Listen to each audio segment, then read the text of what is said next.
Good morning, afternoon, whenever it is really. I'm currently confined to the spaces of my living room due to knee troubles and browsing around, and it, just tickled my fancy to try a horror on Disney Plus.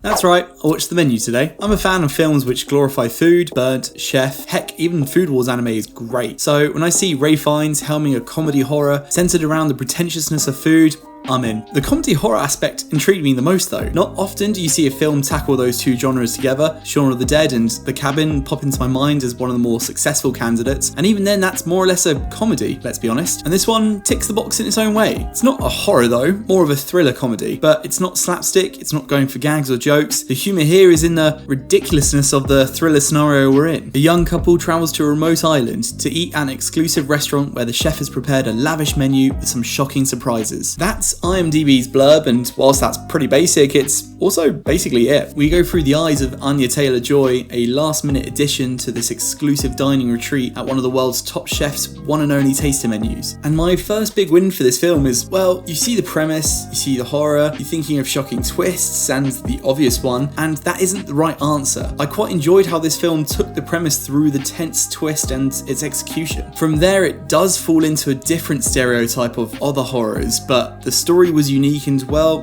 wonderfully weird by design. The comedy aspect, surprisingly, is where I had the most fun with this. It's in full satire, poking fun at, well, how ridiculous the pretentiousness of food critiquing can be. At the start, it's everything you'd expect from a top fancy restaurant, and then just dialed up to 11. Watching guests try and follow along with the bullshit of the theory crafting of the meals, and other guests being stupidly in awe of the finer details behind the dishes, and it just worked so well because Anya Taylor-Joy plays a great straight woman here, fascinated by how just truly insane this is. Each dish is mesmerizingly explained by Chef, who's played by Ralph Fiennes, which does great to start off ridiculous and over the top, but then transitions into, well, ridiculous and terrifying. That humour shifts midway from being entertained by the satire of fine dining to being entertained by the satire of this thriller revenge plot. At least for me, I was never taking this film seriously, and it felt that way by design. And yes, there's a lot of obvious metaphors to be found here about critics versus the artists, and how industries break people, etc., but it always felt like the film was having fun with this. I've spoken about Anya Taylor-Joy being wonderful here, but another great shout out was Nicholas Hoult. Being another great window into the obsession of fine dining, I just really enjoyed his role in here. Ralph Fiennes is the true star of the show though, being the centre point of this eerie and deranged scenario. He commits hard at being this delicate, egotistical psychopath with a professional career in cooking. Another small detail I loved was just how they presented each menu like a new scene in a film, but have it accompanied with a documentary breakdown of the dish, and as the plot evolves into crazy and crazier moments, the dish breakdowns remain calm and identical, but include these great callbacks onto the scene at hand. That honestly got far more laugh out loud moments out of me than it probably should have.